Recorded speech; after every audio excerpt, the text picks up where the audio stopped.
Senhoras e senhores, mais uma vez, muito bom dia a todos e a todas presentes.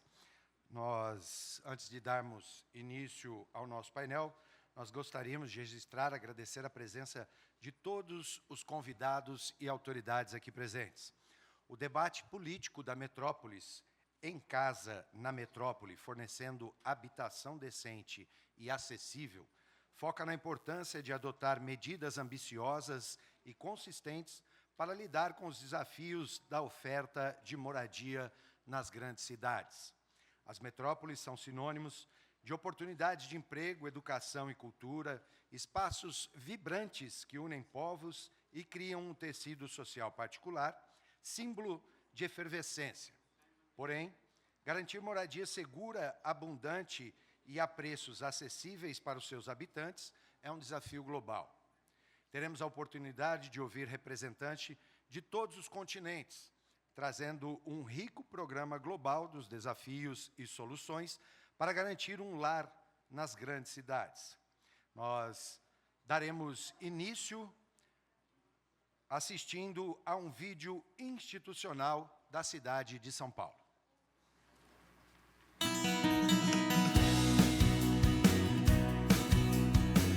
Bem-vindo à cidade de São Paulo, uma das maiores metrópoles do mundo, vibrante, pulsante, humana e diversa. Uma cidade acolhedora para todos, que é um pouco do mundo todo num só lugar. Sou São Paulo, São Paulo, sou São Paulo, São Paulo. A cidade de São Paulo tem muito para mostrar. É uma cidade que se destaca em diversos pontos importantes, não só para quem vive aqui. A força da cidade de São Paulo é a força do Brasil. Um Brasil que conta com a cidade de São Paulo de hoje e com a São Paulo dos próximos anos. Sou São Paulo, São Paulo, sou São Paulo. A cidade de São Paulo atrai pessoas de todo o país e de todo o mundo. A cidade não para de crescer e se desenvolver, oferecendo cada vez mais oportunidades e qualidade de vida para todos.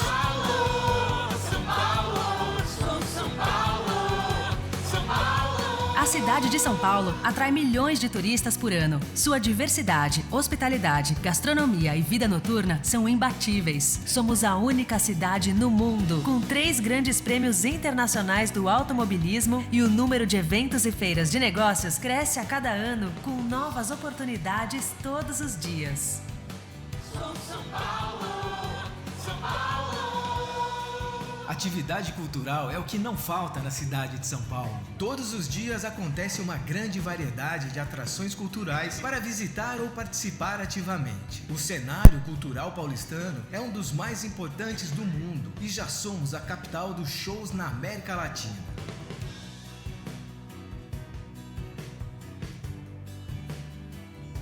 Mas não é só no crescimento e desenvolvimento que a cidade de São Paulo se destaca. Para compensar tudo isso, ela é uma cidade com muito verde. Seus inúmeros parques, praças, áreas verdes e ruas arborizadas somam mais da metade do seu território, trazendo mais saúde e qualidade de vida à população. A cidade tem até um polo de ecoturismo e áreas de proteção ambiental com trechos de Mata Atlântica intocada, fauna e flora preservadas. Tudo isso mostra que a cidade de São Paulo é muito mais do que você imagina. Uma cidade cada vez melhor no presente e cada vez mais preparada para o futuro. Venha, visite, invista, faça parte. São Paulo, São Paulo.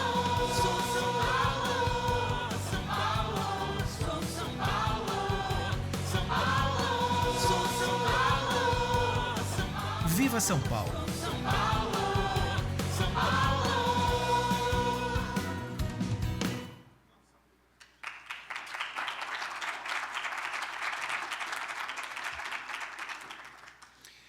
Durante esta manhã, nós iremos chamar ao palco autoridades, representantes, para que possam compartilhar suas perspectivas e ações neste importante tema. Nós daremos início agora com a abertura e com a apresentação das soluções de São Paulo para a habitação. E quem fará essa apresentação é o prefeito da cidade de São Paulo, o senhor Ricardo Nunes.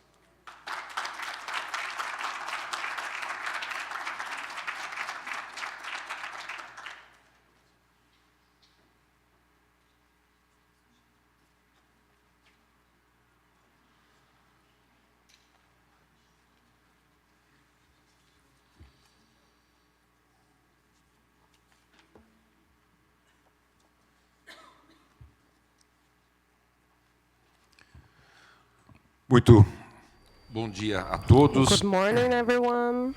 Como prefeito da cidade de São Paulo, As the eu mayor of reitero São Paulo, aqui as boas-vindas I welcome you all,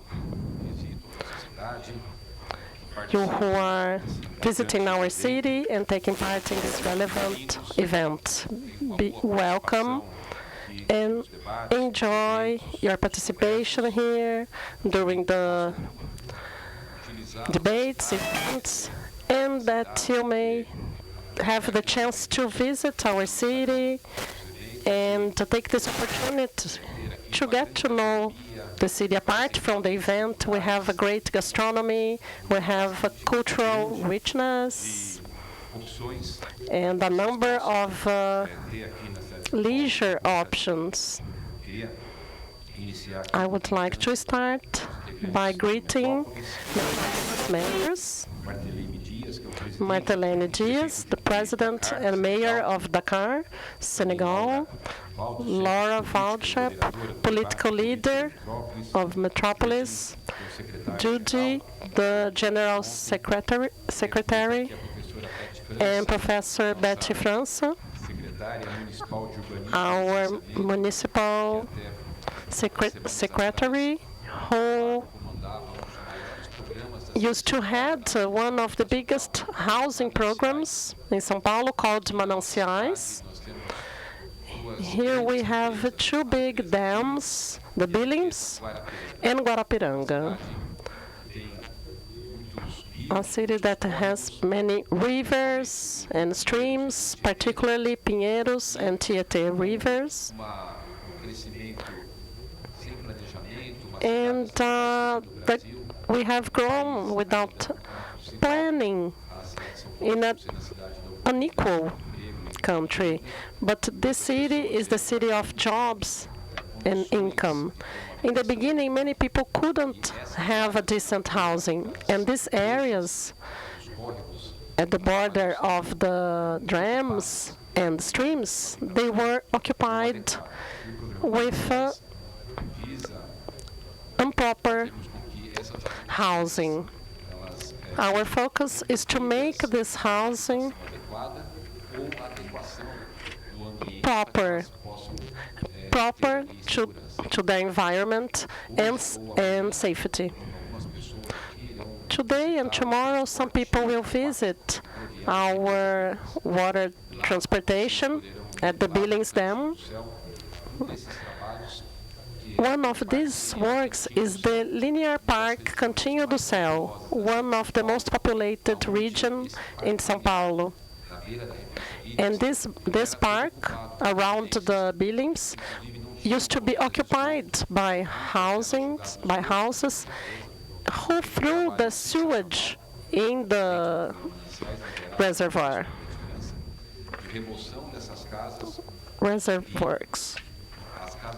And the houses that are still there are connected to the sewing system. We have a park nearby, which counts on a great urbanistic planning with equipment for leisure, for sports, trekking, skate trekking, gym equipment, playground. So those who have the opportunity to visit this place will see a world-known example of interaction between housing and environment. So I would like to take this chance to thank Professor for leading this team and to place São Paulo as a reference in proper housing, decent housing. Also, we have our ambassador, Maria Auxiliadora, President of SP Business Negócios, also the City Council President of the Habitation Company of the State of São Paulo, and here in the City of São Paulo, Lawrence Laluni, which is our member of the Executive Committee from Canada, representing Canada, and also Claude Pauline, the Vice Governor of Abidjan in Côte d'Ivoire, Ivory Coast, and many other opportunities.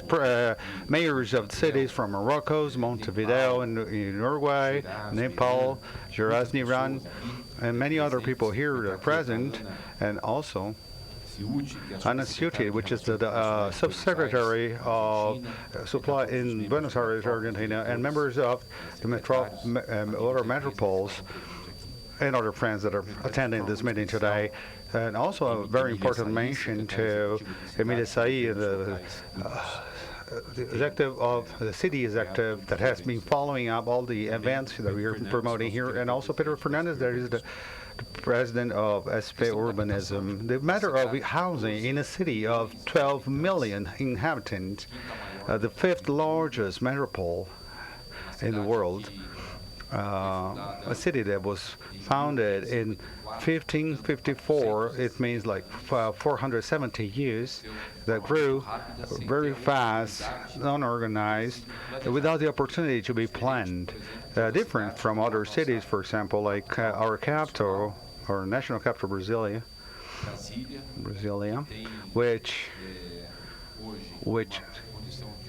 today is organized with large streets and avenues, proper spacing, and it was planned to have that appearance. São Paulo grew a lot, and São Paulo received people from all over the country and all over the world and became this mega city, but also with this severe impact of not having had the opportunity to have a proper planning before its expansion.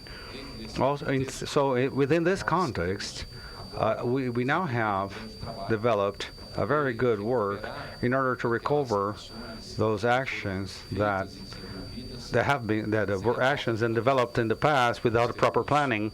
So we have the housing deficit that's very intense. It's still very intense. More than 400,000 houses are still lacking. The city hall has made a lot of works to great public policies with positive results, and a lot heavy investments.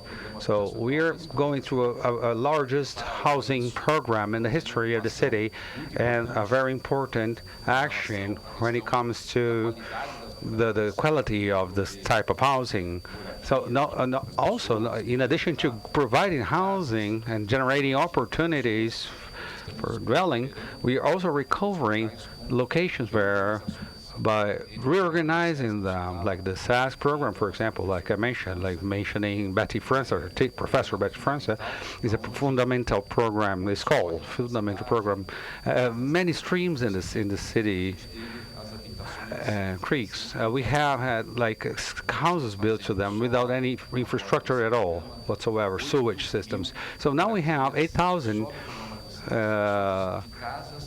houses, readjusting this more than 8,000 houses, like removing them by water fountains and water streams, but providing them with all the structure and design. Is not only doing it, but doing it well done.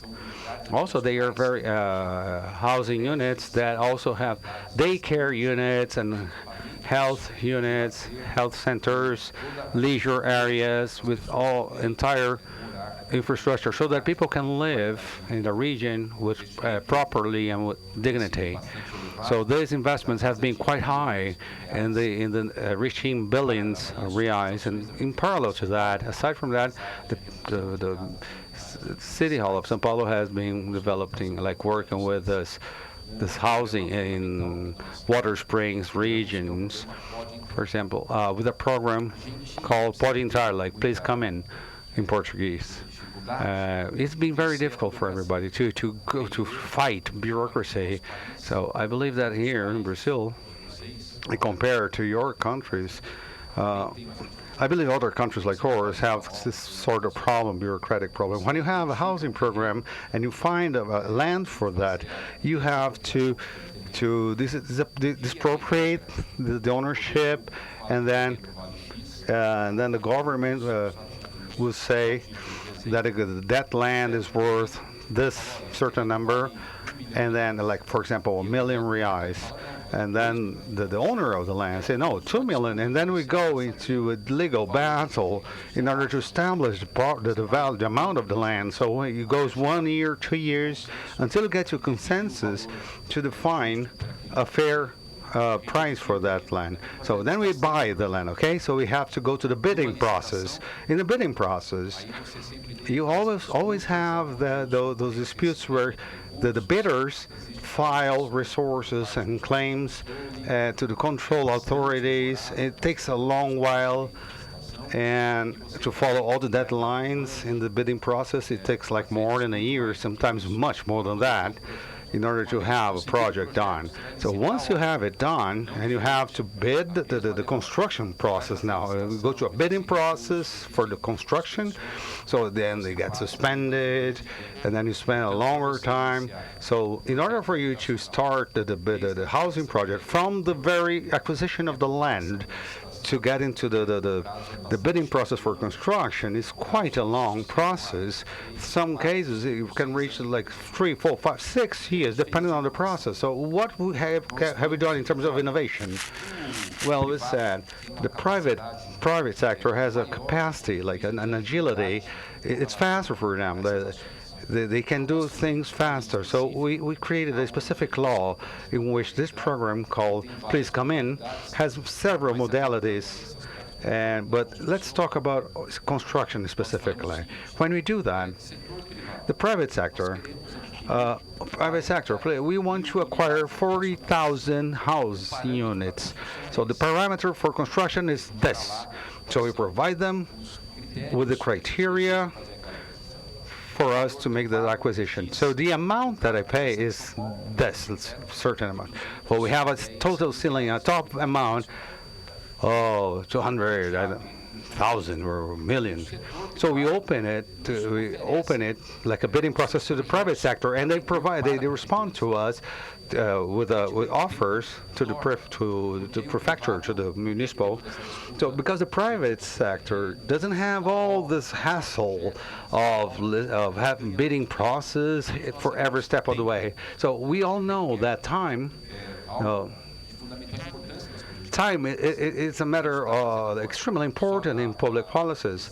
For example, in this moment, for example, we have more than 1,000 housing units only in this project. It's not including all other projects that we have ongoing. So here in our city, in our country, we have these housing entities, which are associations of members that wish to associate in order to get a house.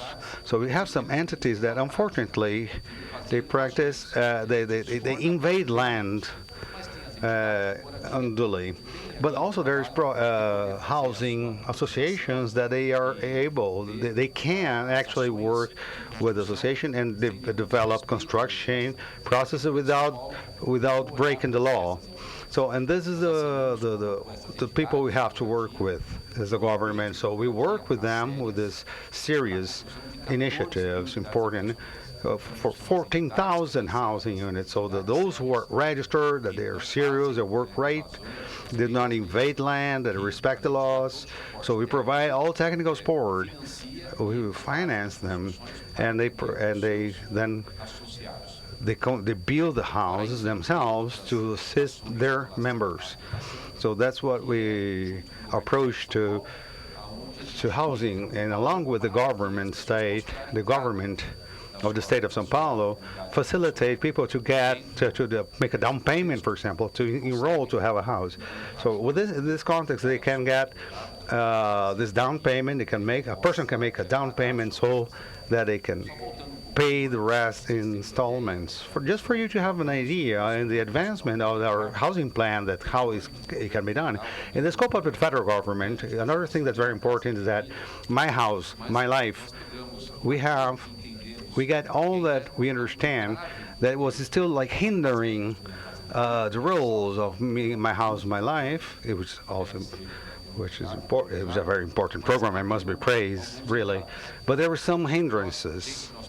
In our housing program, Pode Entrar, please come in, we broke those hindrances. We brought them down. So we went through this process by assisting the list of people waiting for housing process, and also those who had the rental assistance. And I would like to point out what this means, like the rental assistance line.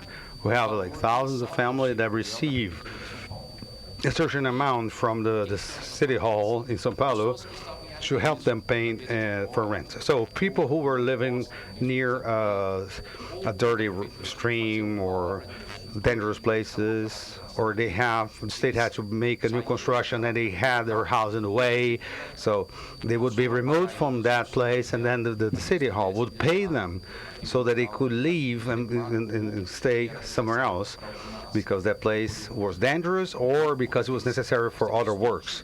So we have 21,000 people under rental assistance, 110 million per month that it's dedicated to this assistance. So these people now have precedence in the assistance of housing for housing. Then I should point out also that in this government,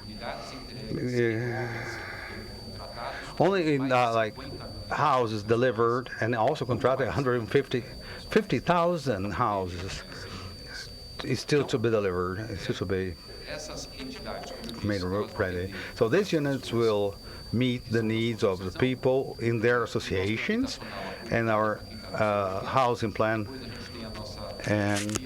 And also we have the number of people that are registered with the government for housing, and also some exceptional cases of priority. For example, we have women that are victims of violence, for example.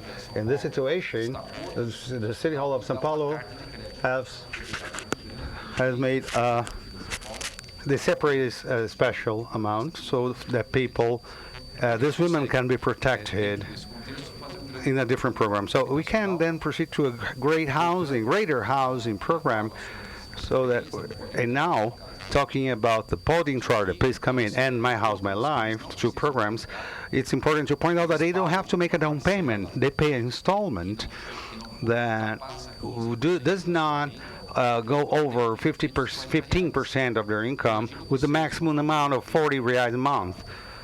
Imagine a family that has 6,000 reais a month as a house income.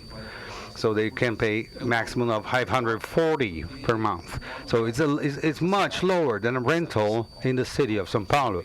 So we added resources so that we can have the families in need to have easier access to housing. So this is a program that we are really proud of to have developed, and I think it's very critical to gather these people from dangerous areas, risky areas, and provide them with with proper housing. And adding to all of that, on top of all of that, I would like to point out the importance of management with their tax responsibility to generate jobs and income, because I cannot imagine that a government will always paying for supporting these actions all the time. So people have to be able to pay for their own bills, and they must have opportunity to find their own income and develop at least a minimum for their own survival. So it's in this context is that the city hall has been working a lot in order to improve this tool, in order to reduce social inequality. So for people to have their jobs and their income and their autonomy. I would also like to point out something important which related to people like homeless people. We have a census, and all of us know that particularly the main cities in the world, largest cities in the world, have gone through a very considerable moment of people on the streets because of the pandemics. Not only in São Paulo. São Paulo was not the only one. It was not different here. So we crossed data, and we found out that in January 2022, that's when we published the census, we had 31,840 people living on the streets. So with this data, we developed public policies so that we could have information of how many families have children, how many elderly people are on the street. So we have more statistics. So having this information, we started to trigger actions. For example, with a rental of 4,000 beds in hotels that were empty. So I'm talking about 4,000. So for hotels, in hotels for families with children, for example, breakfast, lunch, and dinner. And also, we start to develop, to expand the municipal equipment for receiving those people. Also, we developed a program that I'm really proud of. He used an expression, particularly in Brazil. That's something very important. So our favorite is Vila de Casa, our house village, where we can host people, families with children, where then they can go there to this small village, where we have priority treatment for families with children and elderly people, and then they have the opportunity to go through course like professional technical courses. So. And we have social assistants there, and we have vegetable gardens, so they can work with playgrounds, and everything that is also necessary for these people to meet each other, to meet each other again. So that's like reencounter. So people who go to live in the street is one of the worst moments in their lives. So you don't have a ceiling. So giving them a house or a place to live, you can recover the self-esteem and dignity, also security, safety, and the human condition that they have, and their human condition. And we are really proud of what we have been developing in our city by taking care of environmental matters, because these areas were unduly occupied, green areas were unduly occupied. We are recovering all that. We are reurbanizing all these areas, and we are also promoting a very large program of land property regularization. We'll have 120,000 housing units that will be benefited and registered to have their documents and deeds and titles, titularity, like their property deeds. So. And the program to have this there. So this meeting here in Metropolis is very important to point that out. I would like to give you my final words here, which are creating housing units, but not forgetting housing units that are in water springs or degraded areas, unhealthy areas, and so that we can develop our city with a very special care for more vulnerable people and the poorer, the more in need. Not giving for free, but subsidizing most of the housing that they need.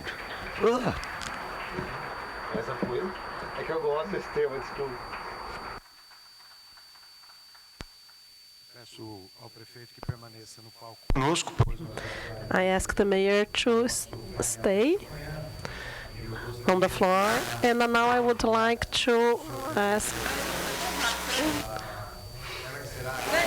to the floor our moderator, Laura Valdez, Chief of Politics of Metropolis.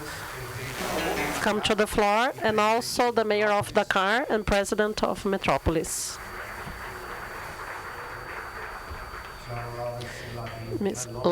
Lawrence Lavine, member of the Board of Canada, and Mr. Mauricio Zunino, Mayor of Montevideo, Uruguay.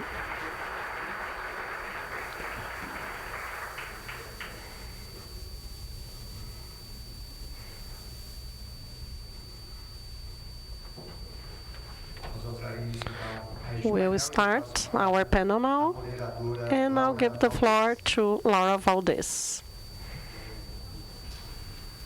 Hi, good morning, everyone. Can everyone hear me well? Yes? Okay, so Good morning. Thank you very much for all for being here, and thank you very much to our hosts in São Paulo for gathering us here today, and for all of you that have traveled from very far away, but also from close by to be here today. It is really a privilege to be here with such an esteemed panel of mayors to talk about one of the biggest challenges that we have. And as you all have guessed, we are here to talk about housing.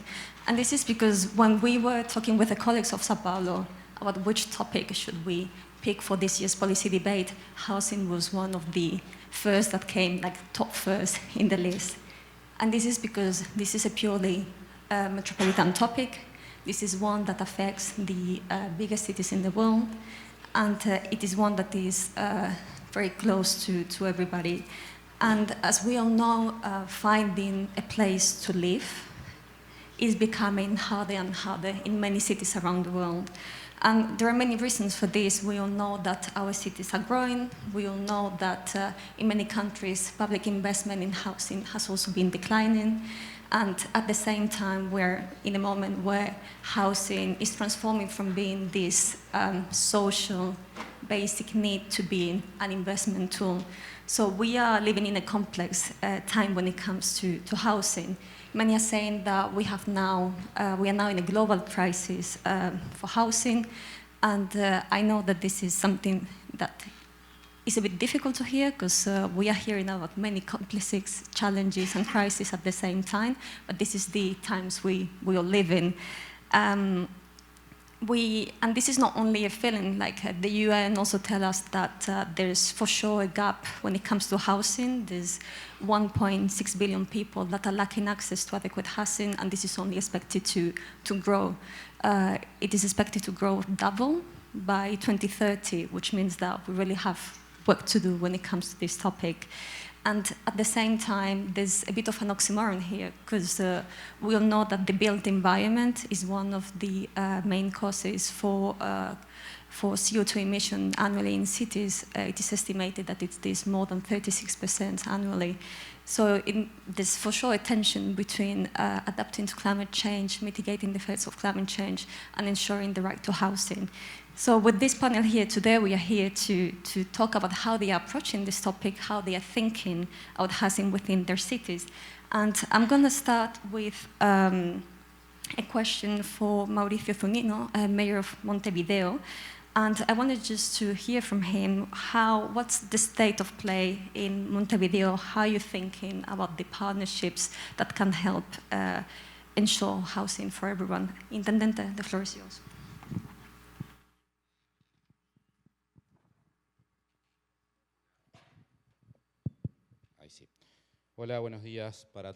Hello, good morning to all. Trying to answer the question that the moderator asked me, we shared many of the problems that were pointed out in the intervention by the prefect of San Pablo. Montevideo now has problems in terms of housing, but there is the contradiction of having nearly 50,000 empty homes and a format of real estate speculation that makes the market more complex in terms of its realization. There we believe that the market structure itself in the current dynamics will not reach optimal solutions if there is no public policy intervention in particular, and that is why from the government of Montevideo we have worked and are working on the idea to be able to carry out measures that solve access to housing policies in many cases. We believe that there are certain groups and certain sectors of the population that have greater difficulties. One is young people due to differences, basically impossibilities or instabilities in access to the labor market. And there we believe that there has to be a complement to the guarantee system to be able to rent, which has to help. Another has to do with women heads of households, where we also have some specific plans to work on that. A third aspect has to do with the migrant population that we are receiving in Montevideo, which also has difficulties, especially because there are also some difficulties in terms of access to documentation and others that make access to the housing market possible.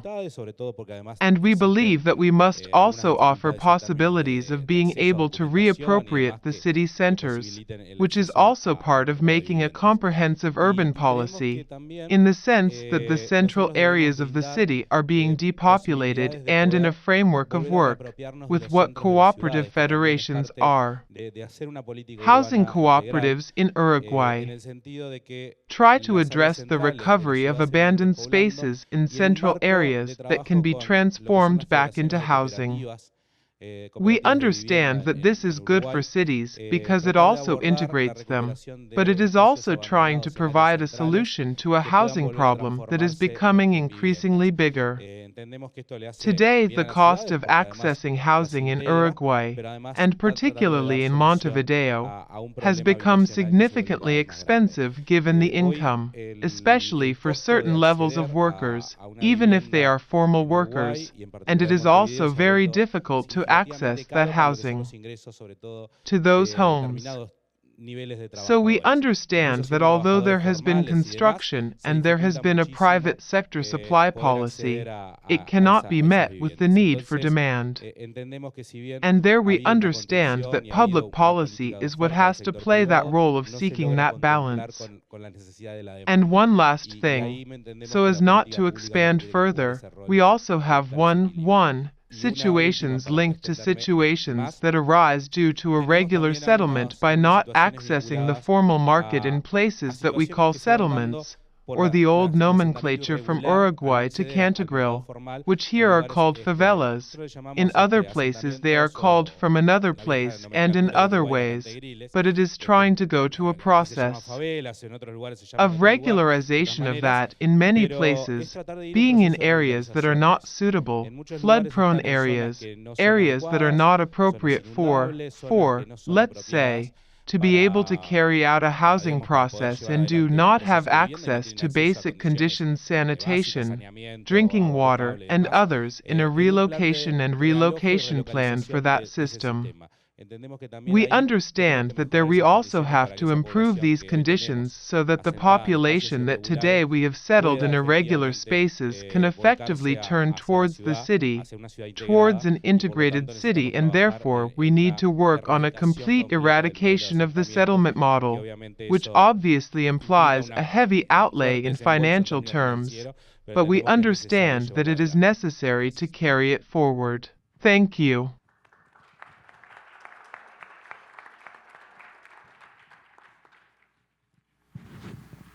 Muchas gracias, Intendente.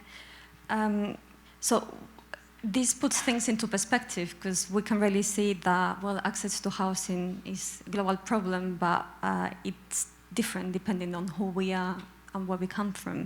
I wanted to move to our second speaker, to Laurence Lavigne-Lalonde, Executive Committee Member and Mayor of the Borough of Villers-Saint-Michel par extension of Montreal, to hear a bit about what's the situation in Montreal when it comes to affordability and access, and also in terms of the collaboration and innovations that you're thinking in your city. Bonjour, ça fonctionne.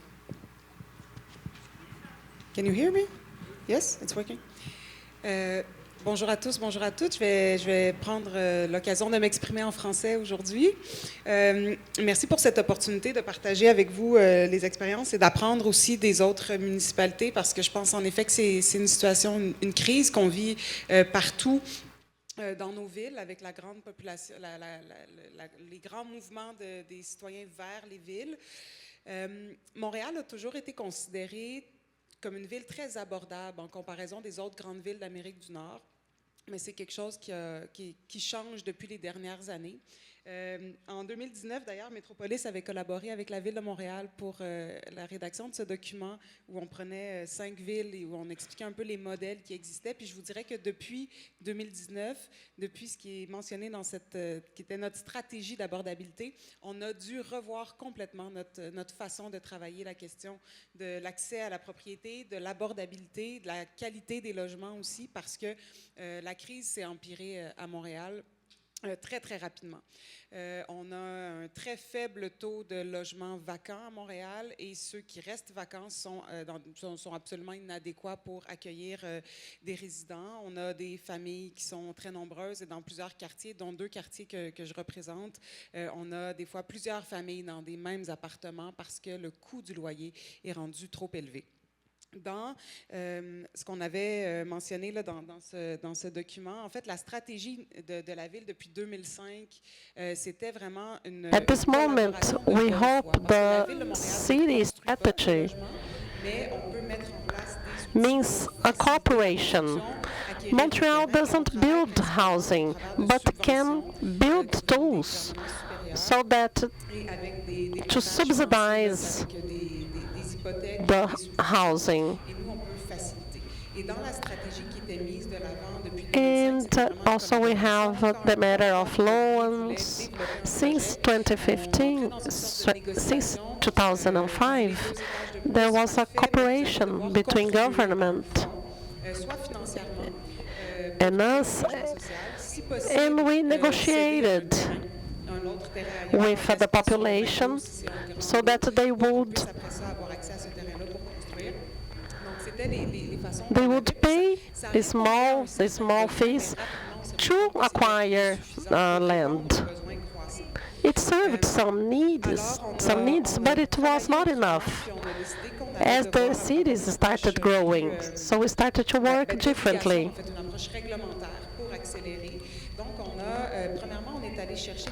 With a regulatory approach, we saw powers, and we have this right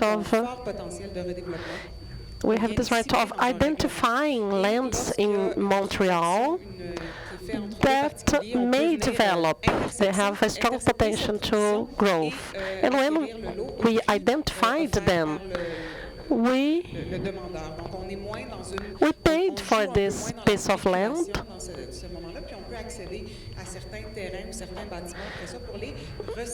With less speculation.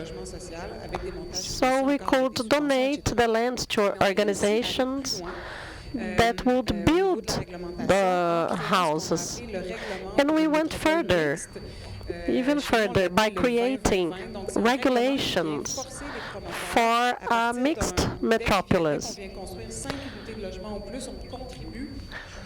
That as we build about 5 housing units, we contribute to 20% of social housing, 20% of accessible housing, and others for families. We notice there are many small units, some studios, and families face difficulty to accessing bigger houses. This puts some pressure in the matter of preserving housing based on rent fees. This is what we see. What we see now are families buying apartment and rent part of it to house other families. This is something that is usual in Montreal. But there are some families who remain excluded from this housing option due to lack of resources, as they cannot rent nor buy these apartments. So this social tissue is irregular, and these families stay in isolated or distant areas. So the social and accessible houses, we build both of them, and family houses. And we all have to contribute to a fund that allows us to access these lands. And some cooperative business go back to the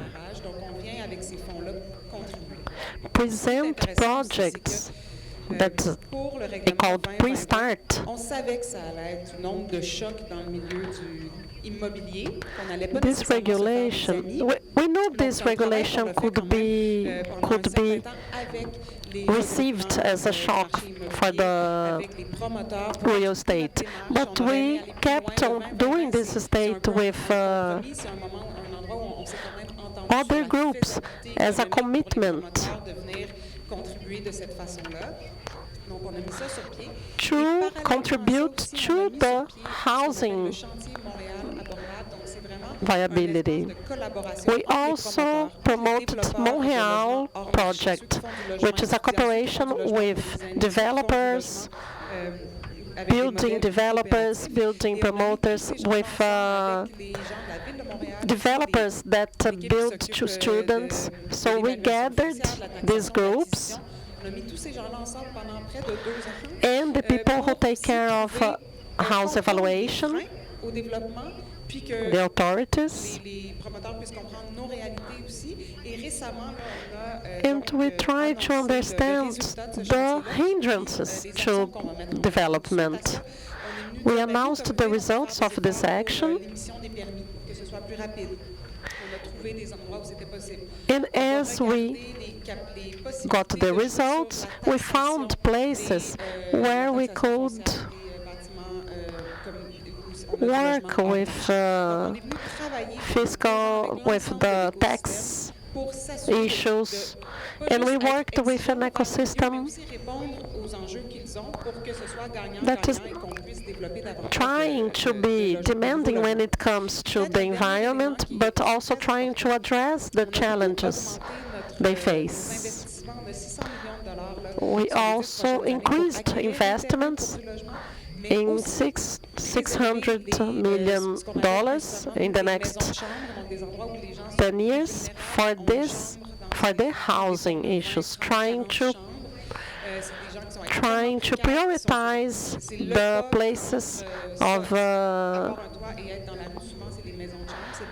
minorities, where the house have 1 or 2 rooms only. We increased our financing, increased our investments in purchasing these lands, so that nobody can buy them and build something else. And we gave these houses for organizations that could manage them. We also have to provide people with work so that we don't live homeless.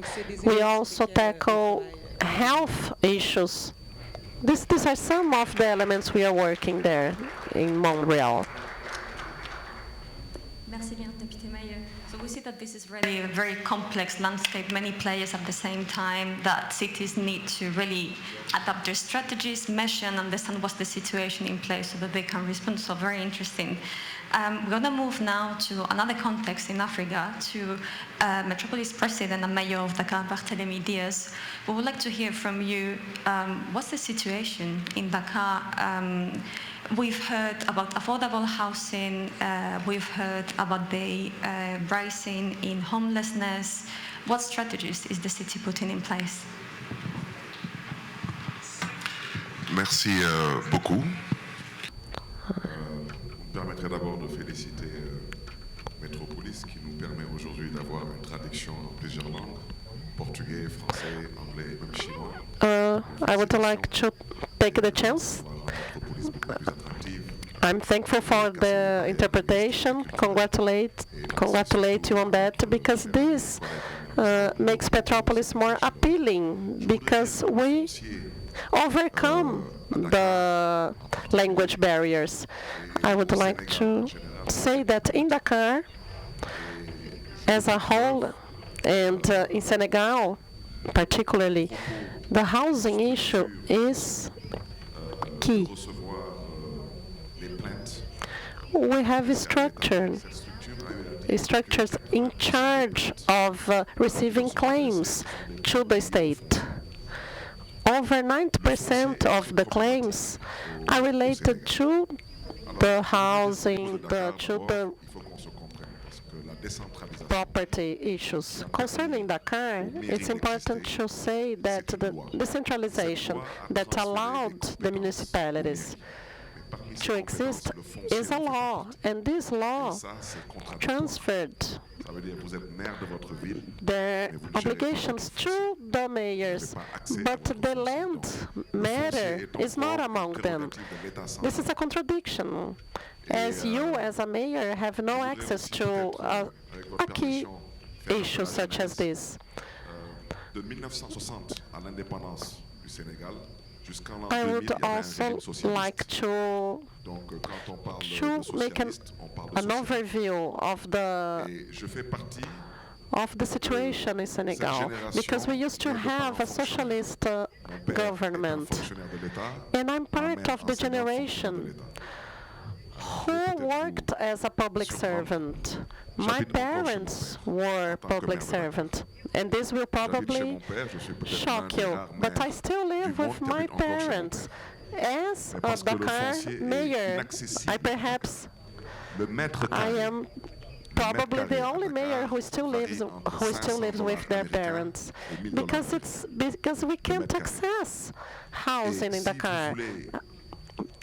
The price ranges from 500 and 1,000 American dollars. So if you want to have a certain standard, this can raise to 2,000 the square meter. Dakar is one of the most expensive cities in the world.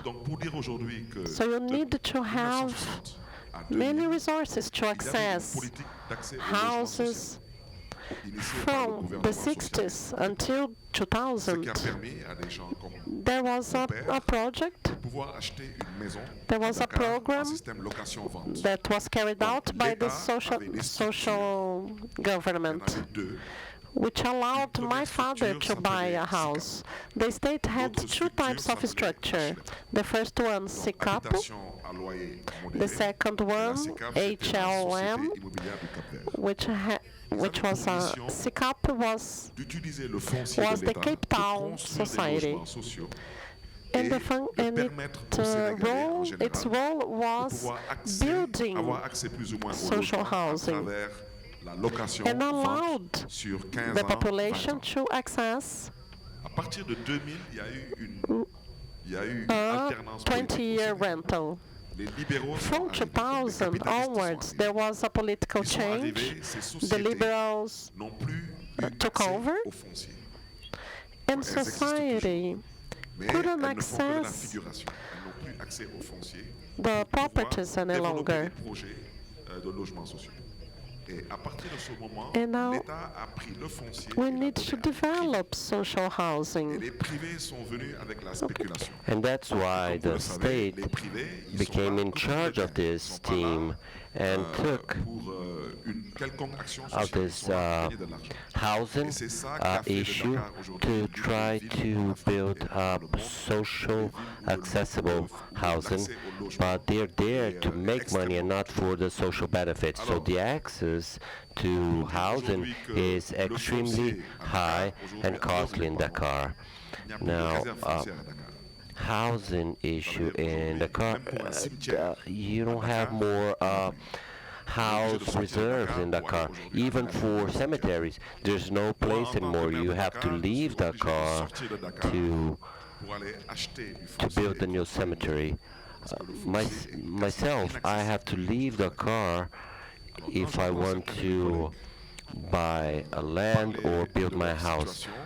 So when I hear my colleagues talking about their status, I'd really like to be on wear their shoes to have their problems, but to reinforce this team. Dakar is very contradictory.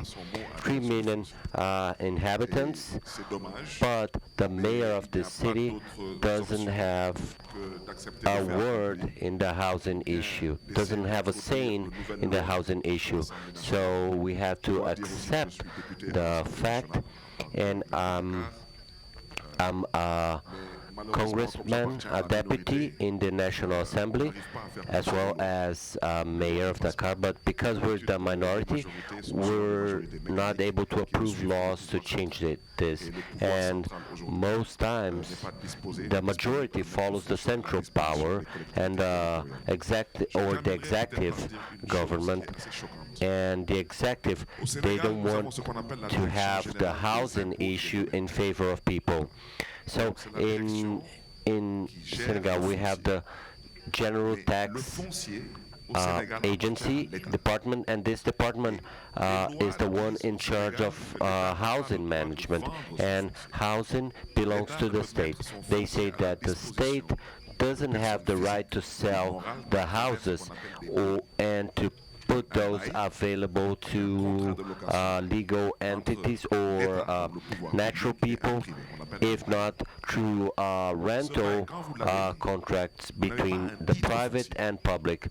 When you have an agreement like this, you don't have the property title. It's not that yet, which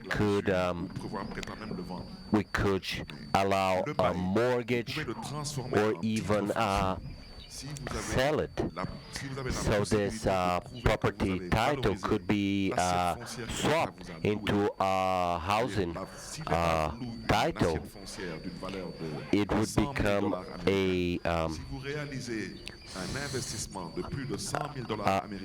another source of mortgage.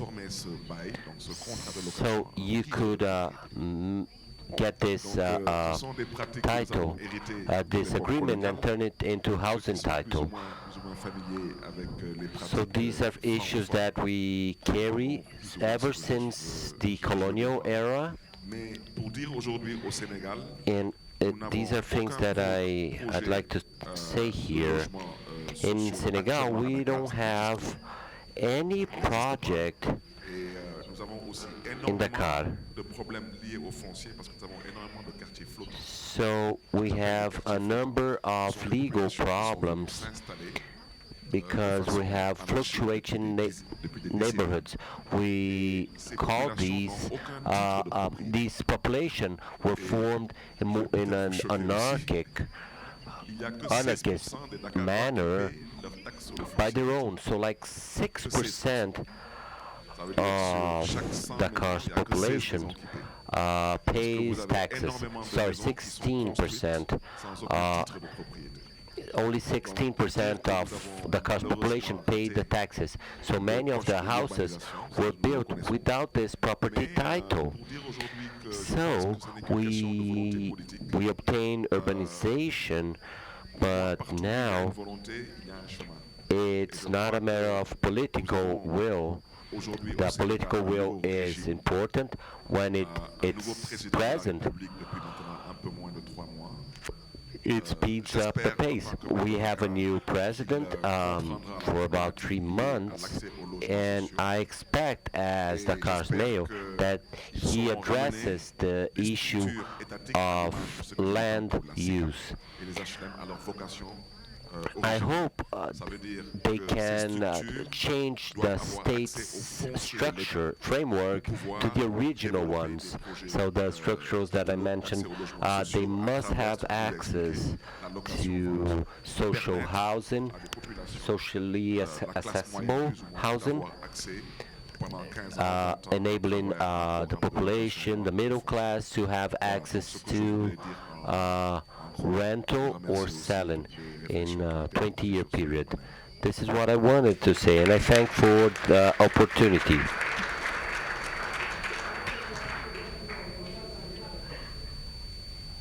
Merci bien, Monsieur le Maire. Sorry. Thank you, Monsieur le Maire.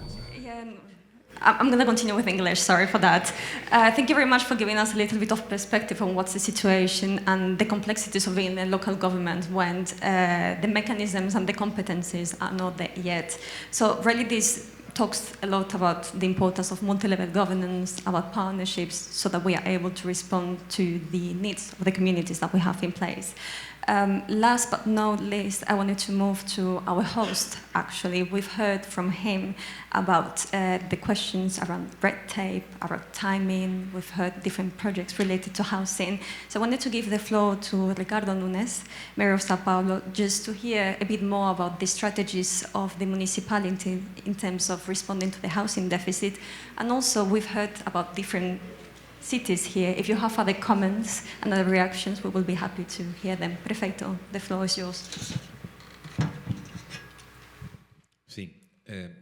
Yes, it's important. In my initial speech, I highlighted the works that the municipality is doing with Pode Entrar, slums, reurbanization,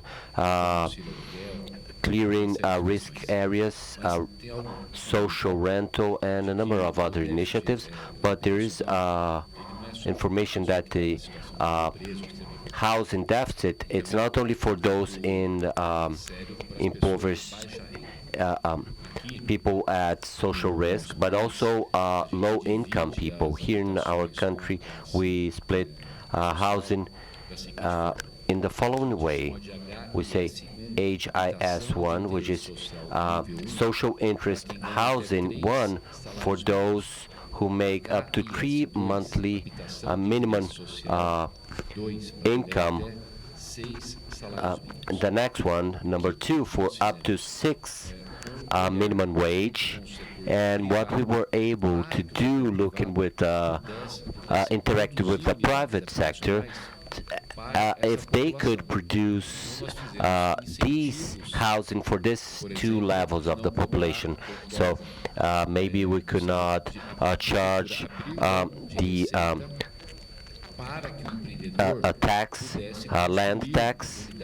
So we will not charge, and they will build this type of housing for these 2 levels of the population. And as a what we received as a result. So last week we had a study on this. We had a house sale record. São Paulo had this, and in such a continental country as São Paulo, for every 4 houses sold in the country, 1 was in São Paulo. So see how we can identify that our housing policies are getting the results when we look at the end point of it. So I like to emphasize that we hit the housing sales record. It was never sold that volume before, and for every 4 houses sold in Brazil, 1 was in São Paulo. So I quoted our public policy works from the municipality in building in slum reurbanization, demolition of houses in risky areas, and the work motivating the private sector to build houses for the poor population. By the end of 2023, the Housing Secretariat, but for housing, we approved 401,000 units. So we supported the private sector in building this, and they produced a lot of those. Civil construction is the industry sector that hires the largest staff. They generate a lot of jobs, and you see everywhere in the city buildings being built. So the challenge is to make it compatible, this growth, but also in parallel to address environment, sustainability, without green areas, and we did a lot of work in building parks, saving green areas. So we have like forestry public areas. We have 11%, that is bigger than in Paris, and making these forestry areas public, so they are protected for life. So I wanted to share this with you in terms of housing policies at the level of the municipality in assisting, enabling house building, but also give the conditions to the private sector to develop their activities. As in our urbanistic legal framework, we created urban intervention programs. So in territories of the city, we realized that it was important to have the incentives for urban development, and always with a percentage of those houses for the ones with within the social interest group. So this is very important. And as my colleague mentioned, the mayor of Dakar, the housing deficit in his city is very expensive, and here we see the same problem. The house price here is very high, but when we motivate the private sector to motivate, they can only sell in those conditions. So we changed the legal framework recently that the constructors, they use the fiscal benefits to build this housing for low-income population, but they can only sell to those people. But because we also realized that at one point they got incentives, of course the dishonest ones, they are few, but nonetheless they're always there trying to be smarter than the rest. So they took the incentives and they sold it to a high-income population. So we put a mechanism in the legal framework where our house notary office, they need to check if that family that is buying the house, they in fact can attest the low income. So we have this filter to keep the motivation of the program. And all this associated with the municipality direct actions. So I have learned a lot with you here, and I wanted to share also this important achievement from our city and our housing program. So to wrap up, I'm very happy to have this record, and for every 4 houses sold in housing units sold in Brazil, 1 was sold in São Paulo.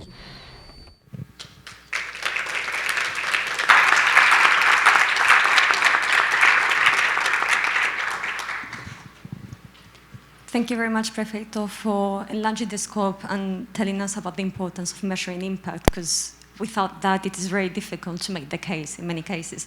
So just to wrap up this first panel, I think that we can have maybe 2 quick highlights of this.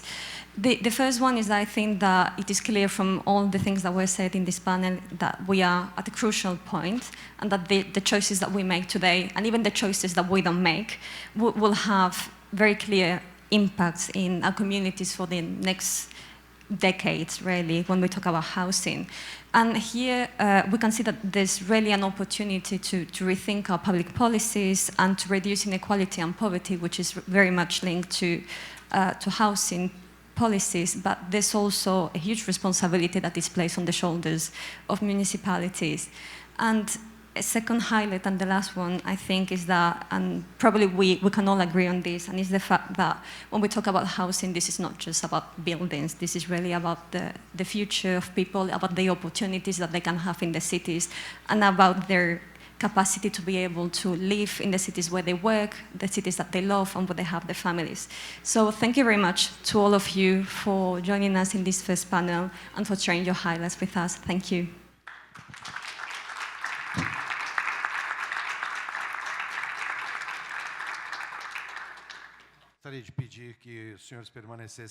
I'd like to ask you gentlemen to stay. Okay, so I'd like to invite to the stage Mr. Jordi Vaquer and Ms. Alejandra Bravo, Ana Ciuch, and Celo Morero. Oh, and also Balendra Chap.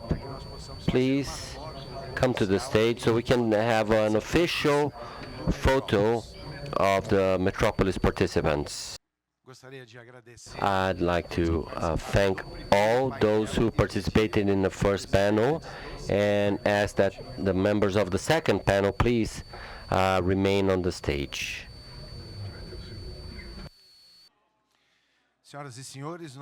Ladies and gentlemen, so we'll start the second panel with the theme Building Sustainable Cities, Building Sustainable and Resilient Cities. The moderator will be Mr. Jordi Vaquer, General Secretary of Metropolis, joined by Ms. Alejandra Bravo, President of the Economic Development Program from Toronto, and Ms. Ana Ciuch, a Subsecretary of International Relations from Buenos Aires, and Mr. Celo Moreno, Vice Mayor from, and Mr. Bashar from Kathmandu. Please, Mr. Jordi Vaquer. This is not really a different panel. This is the continuation of the conversation. And it's still going to be about the different experiences. We've had experiences from Africa and the Americas, and we'll have more of those, and also from Asia in this panel. But perhaps let me just add another couple of issues which include the issue of sustainable urban planning. How do we balance the need to produce all this decent housing for all the people living in our cities, and the need to preserve green spaces, to have this new different balance between nature and built environment that we know is needed. Also, it'd be interesting to hear a little bit more than we've heard before about sort of collaboration, innovation. How do we find ways forward with innovation to solve some of these problems? And maybe also, how do we integrate, and we've heard a little bit about this before, informal housing, substandard housing into the fabric of the city. So, and we'll start in the same order that the presenters are sitting. So Alejandra Bravo, we'll start with Ana Ciuch from the city of Buenos Aires, Argentina.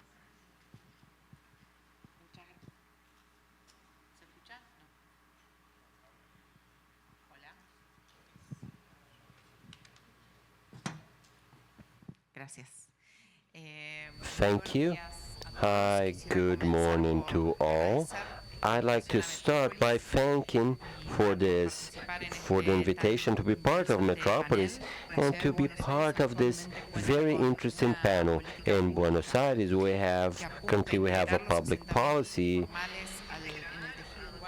and aiming to integrate the urban framework with social urban framework with social vulnerable population.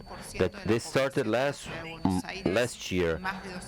Currently, 65% of the population lived in informal areas, and almost 70% of the population of these areas have access to their houses through corridors. And these informal settlements are exposed to climate changes, but more specifically due to the high density of these areas and lack of minimum infrastructure. And the city of Buenos Aires today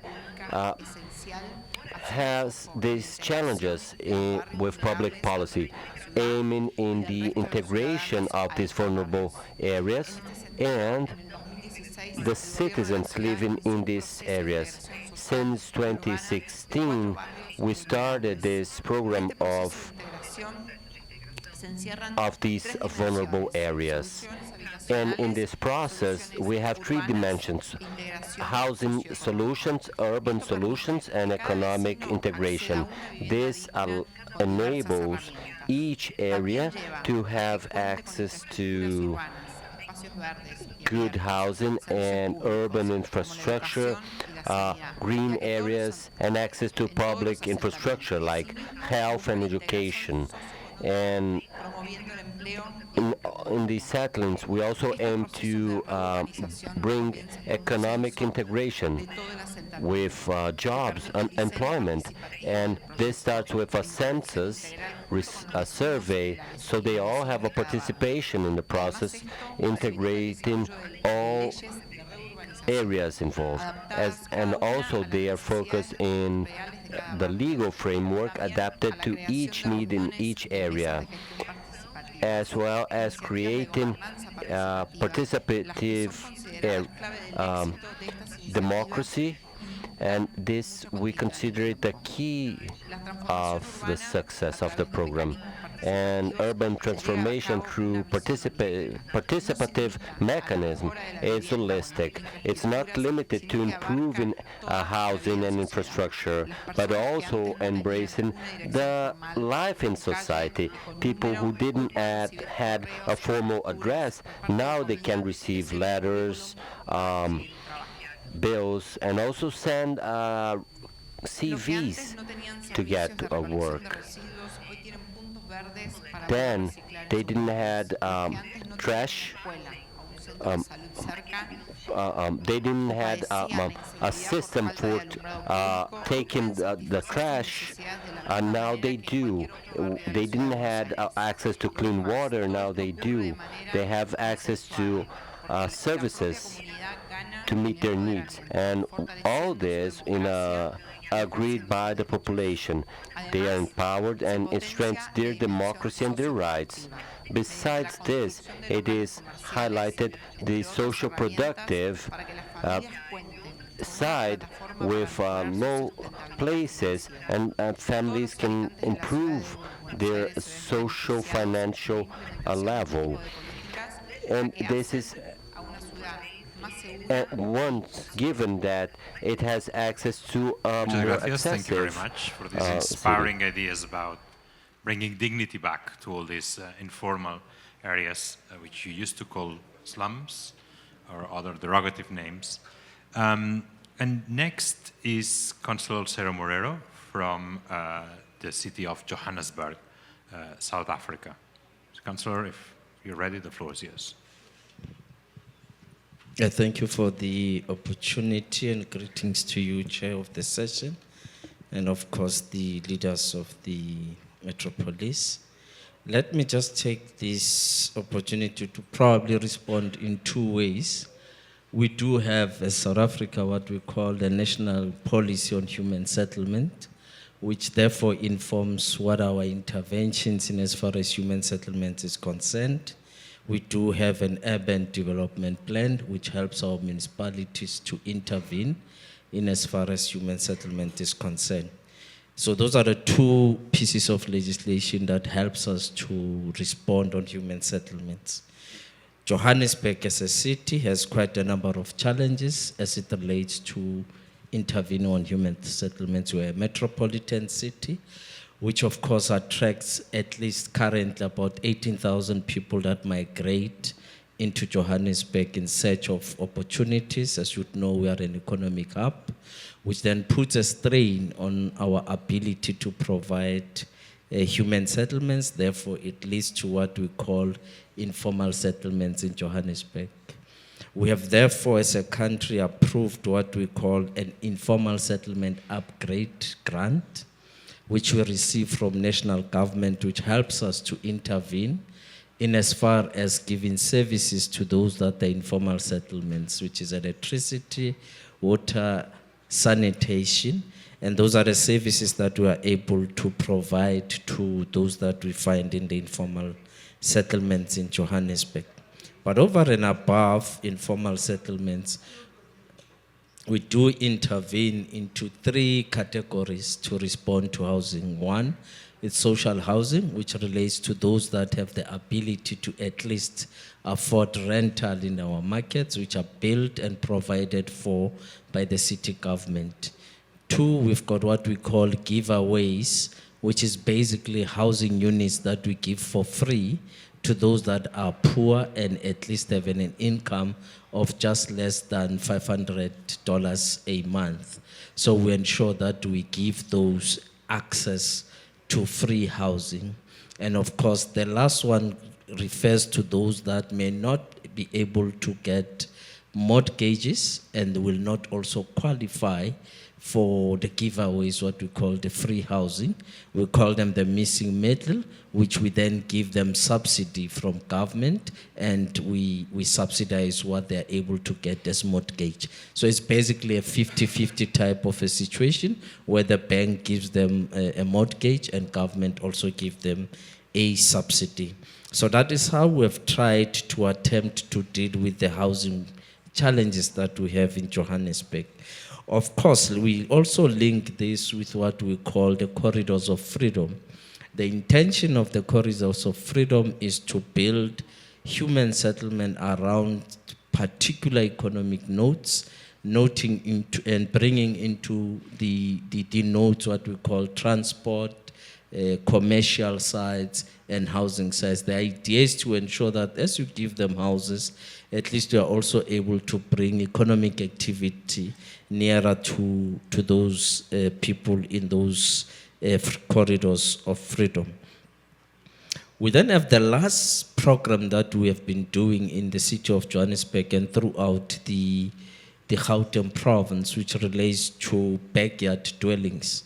So what we have done as a result of the size of the land that we have in the townships, we have then supporting those families to build more 3 to 4 small rooms of about 16 square meters with, of course, a shower. And the intention is that we then give a particular grant and a loan as the provincial government to help them to ease the housing backlog that we have. We currently, as Johannesburg, sitting at about 500,000 backlog in terms of our housing opportunities.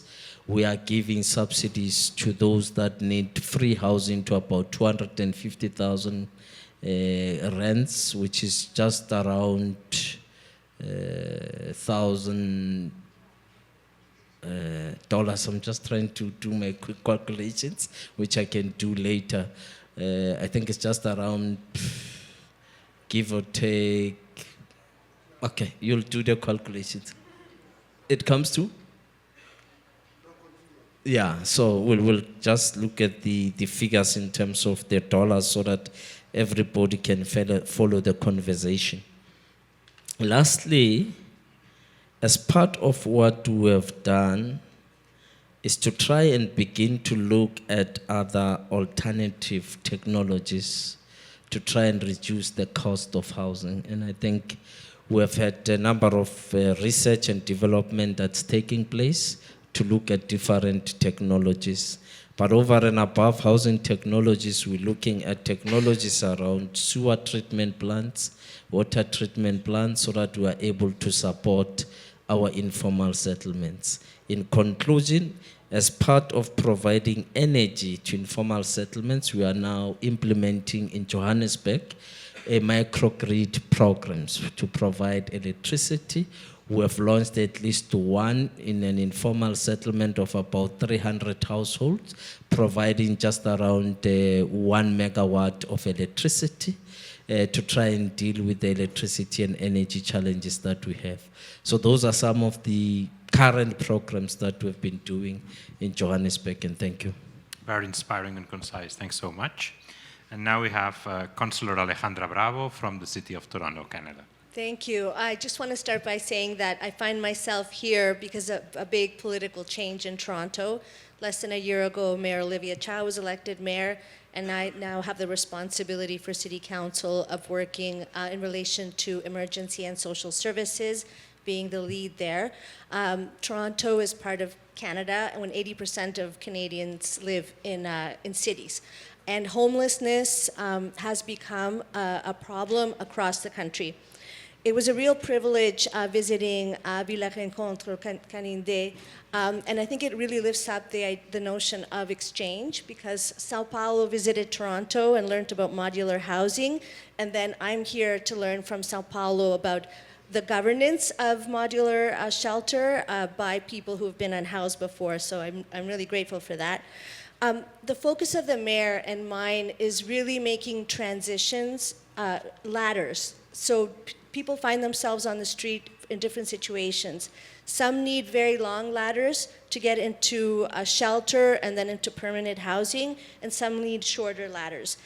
So some of our considerations have been, you cannot divide shelter and housing. They're indivisible and part of the same process.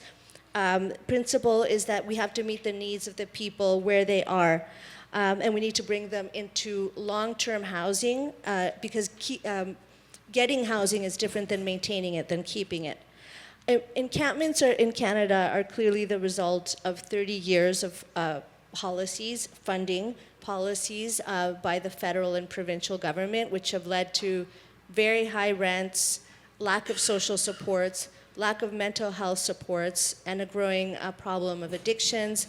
But mainly it's about the policies that have taken place which have made housing unaffordable, and there hasn't been investment in affordable housing for a really long time. The shift that's happening in Canada was really pushed forward by municipalities. So now we have a partner at the federal government table. We're a city of 3 million people. More than half of people are not born in Canada. Half of the population are people of color, what we call racialized. And we really look at what's happened in the last 4 years. Rents have increased by 40%, and that's what's created the crisis. We have in our shelter system more than 12,000 people. And Canada receives many refugees and asylum seekers. 40% of them will end up in Toronto, a refugee like myself who ended up becoming a city councillor. And right now, we know that within our shelter systems, we have people that work full-time. So this is a problem across the income spectrum, but certainly for workers in the care work. Our approach really has started with, first of all, proclaiming housing as a human right, and that includes shelter. And so we're in a key moment. We've done a shelter study and found that some of the violent incidents or problems are really concentrated in a small number of people. So we need to have particular kinds of shelter supports so that people remain inside. Specialized shelter, if you think about youth, we have a huge number of young people that are homeless right now. And an encampment protocol, I think for us, this is a surprising thing to have people living in encampments. They live in parks mostly. The previous administration had prioritized removal, and some of it had been violent. So we have a new protocol that invests in care and creates those ladders into shelter and housing. But there's a conflict because parks are public space, right? People aren't taking over private land. We're building a new shelter plan, and we hope to make it modular in many senses. What could today be a shelter could tomorrow be affordable housing. And of course, this all has to start with respect and dignity of the person and see the inherent value of everyone. So we have a Human Rights Advisory Committee that not only has experts in the housing field, but also has people who have been or are unhoused as part of the decision-making table.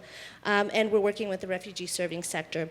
So our goal is to build more affordable housing, not just for people at the lowest incomes, but certainly for them with social supports. And also that we preserve existing rental, because displacement and evictions are being driven by the market, and it's really impacting Toronto.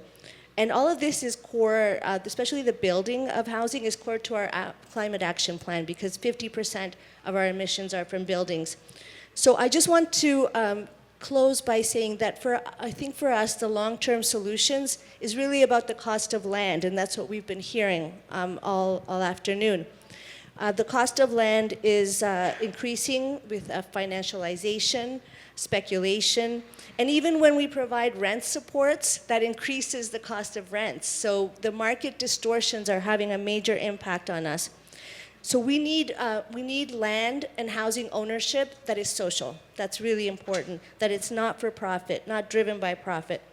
But we're not talking just about the state owning land. I think it's really important that in our plans, cooperatives and land trusts, our community ownership is really central, and that speaks to autonomy and power and agency of people.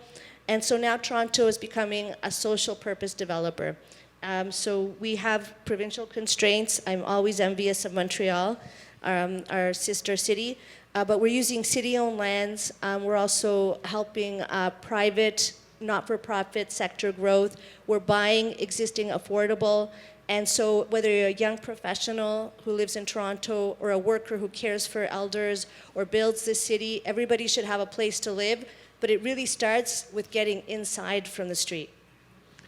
Thank you. Thanks very much, Councillor. And it's inspiring when the cities talk about homeless people and not only about removing them, and when they talk about informal settlements and not only about clearing them, but actually about dignity. Mayor Balendra Shah from Kathmandu, Nepal, will bring an Asian perspective, and a particular one in a city that has many challenges, including on housing. Maybe you will also have views about innovation and collaboration to tackle this crisis of homeless. And also thank you so much. Listening to all the panelists out there.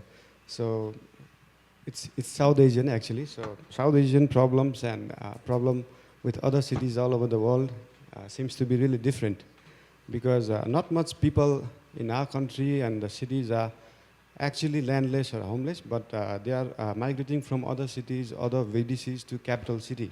Kathmandu is the capital city of Nepal, so we are, our approach is to find the root cause for it, and the root cause is not every city is privileged with better education, better health facility, and job opportunities. So our approach is to collaborate with other cities and other VDCs around our capital to collaborate with them for the upliftment of their education system, upliftment of their job opportunities. So we don't promote migration from outer cities.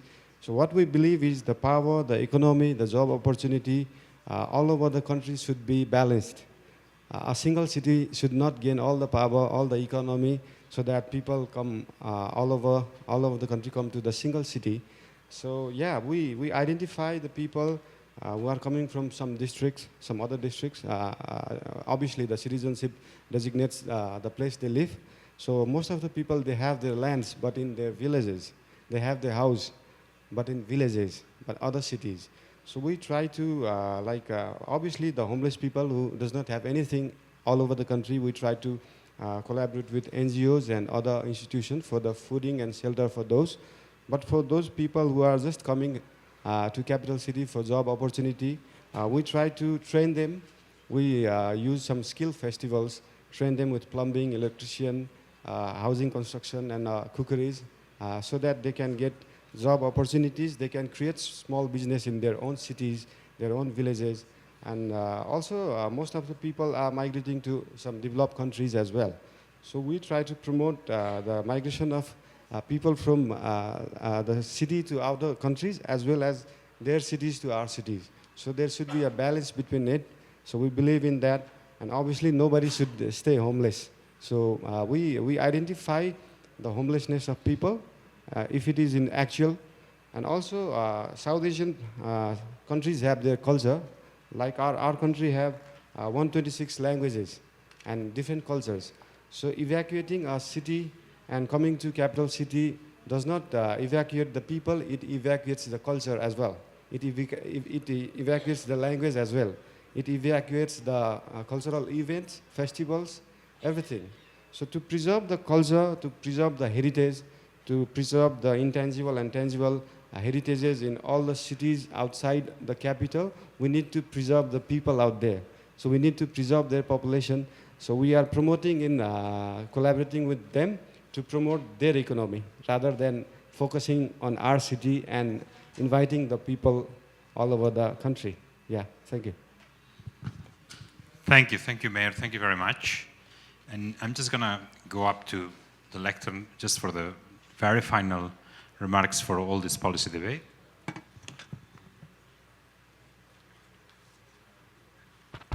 So, thanks to the panelists, and I'm not going to summarize everything, but I did want to say 3 or 4 things. Can also, Emilia, if I can ask you to come up for a second. Yes, that's a surprise, but she always does it to us. So Emilia Seitz, who's coming on stage, is the Secretary General of United Cities and Local Government. And I want her by my side, just a second, Emilia, because the conclusion of this policy debate, and I want, so those of you who are newcomers, the conclusion of this policy debate is not going to be that there's one better way of doing it or another one. We've heard massively different realities from 4 different continents to address one issue which, let's not forget it, is part of the Sustainable Development Goals. It's the first point of Sustainable Development Goal 11, right? So there's a goal which is about cities, and the first idea is that decent and affordable housing should be available to everyone. And sometimes we tend to think, or we tend to hear national debates where housing is a sort of nice to have compared to other social rights. And it's always the mayors who come and say, actually not. Actually, housing is indeed part of the SDGs, is indeed as fundamental a right as any other of the rights that are contained there. And the reason I want Emilia Seitz here next to me is because we're already deep in the debates about what comes next after the SDGs. Not that we've achieved the SDGs by any stretch of imagination, but we have realized we're seriously off track. I was hoping that Emilia could intervene this afternoon, but I think it's, travel will not allow it, and I think it's a good segue. So if Emilia can tell us in 2 words, how are cities part of the process to rethink what do we do with SDGs and what comes next? Well, thank you very much, Jordi. Thank you for your generosity and for allowing us to enjoy this great panel, in fact. Allow me to start with the housing question, because I think it's connected to the question you are asking about what is coming next. Well, what's coming next after the Summit of the Future and the Pact for the Future that is being negotiated currently is going to look very similar to the SDGs, I would think. But I think that we would need to tweak it and seek some additional content. Right now, it is really remarkable that while every single city in the world, and we have had a taste here of who they are and how they are working around it, is signaling housing as one of the big crises of the planet. And you are absolutely right. I loved what Toronto was saying about you cannot detach, homelessness from housing, from settlements, all of these questions. They are totally linked. Although you are all signaling that, the housing question is not in the Pact for the Future yet. It's not in the draft. Not lightly, it's just not there at all. And so you see here a very big gap in what the priorities are from a territorial perspective and what they need to be with the broader agenda. I think we need to correct this. Something else that is not there, and that is the second lobbyist space that we are seeking in the Pact for the Future, is the acknowledgement of the importance of those informal settlements and slums. That is also not there. While in our cities around the world, there are numbers that say that over 40% are informal, those settlements. They are urbanization is informal for a great part. The mayor of São Paulo was saying we were not planned, but in fact it's beyond that. I mean, there is a lot of parts that remain to come up and not planned. So I think it is very important to take this into account because that brings us to the reason why we want to be at the table. and why we want the localization of the Sustainable Development Goals and the vision from the territories to those global agendas to be part of the discussion. The aim of sitting at the table can be an aim in itself. I do think that a sphere of government of the size and importance of local government should be at any table anyway, so it can be an aim in itself, but it goes beyond that. It's in fact to address these things and to make the connections between human mobility and the housing issues, to make the connection between the climate challenges and the social issues. From our perspective, Jordi, and I'll finish with this, what comes next is the social summit. The social summit is going to mean more for us at local level than anything else. And from the perspective of United Cities and local governments, and obviously Metropolis and the whole ecosystem, the whole family, what we are looking at is if the multilateral system is not going to be putting local issues at the table, we will need to construct a local multilateral system that will address those issues and call a global, local, social covenant to do that. It will need to be the organized civil society that will need to carry our narrative to those spaces. And then hopefully one day, when we get the seat, we will make it happen. Thank you, Jordi. Thank you again, everyone, Thanks, for a Emilia. great panel. And just to say that today's policy debate is a wonderful illustration. First of all, the big cities of the world are not waiting for anyone. They are out there. Even the mayors who don't have control over the real state of their own cities are doing their best to address these issues. Even where the means are not there, even where the laws are not in favor, mayors are taking the initiative. Those mayors will learn from each other, will exchange. They'll also be next to you when you're pressuring the governments of the world to bring these things into the agenda. And they will keep reminding everyone, including the national governments, housing isn't an optional, isn't a nice to have, is where it all starts. Thank you very much.